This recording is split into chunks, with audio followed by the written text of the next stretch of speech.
moving on to number one. Here we go, the moment you've been waiting for. The cure is worse than the problem. My God, if this isn't clear.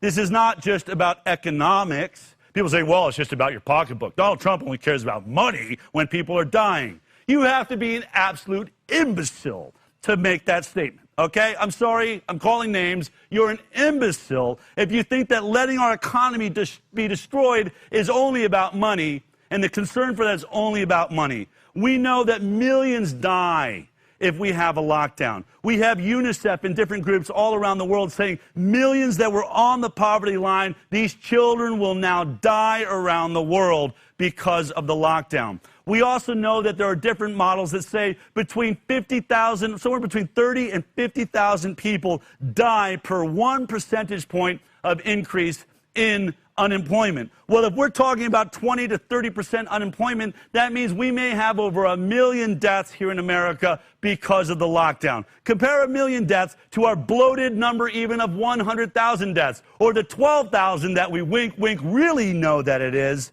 and you have a catastrophic mistake. As they've said all the way back at number 10, the imperial model was a catastrophic mathematical miscalculation. We never changed our course, and now we are destroying our economy, and millions are going to have issues.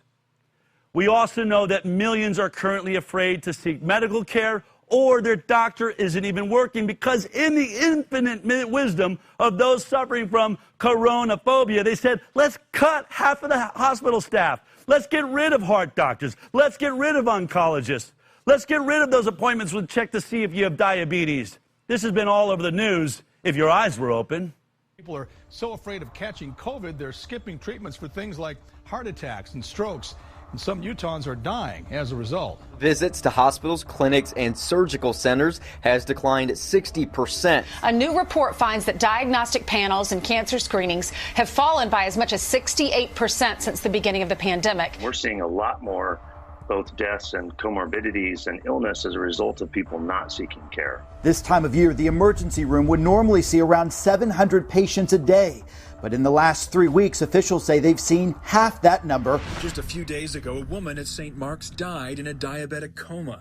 They could have saved her had she just arrived sooner. According to the family, was just really hesitant to come in and get checked because she was afraid she might contract COVID. The study warns that the isolation and the anxiety from the lockdown may be responsible for as many as 75,000 drug overdoses and suicides over the next decade. If we didn't treat cancer patients for another 6 months, our calculations would be that something like 50 to 60,000 patients would die of cancer unnecessarily. Well, yesterday that showed the death toll has increased from 112 to 325% above baseline, and that's certainly a lot more than the coronavirus alone. One estimate says that over these 3 months, more than 80,000 cancers will be missed because of lack of colonoscopy, prostate screening, and breast cancer screening. With the immunotherapy that's keeping his terminal cancer at bay now on hold, he's terrified he'll become one of the hidden victims of the coronavirus pandemic.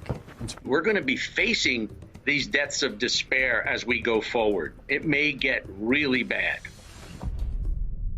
If you like that clip, then be sure to check out our live broadcast of The High Wire every Thursday morning at 11 a.m. Pacific Time.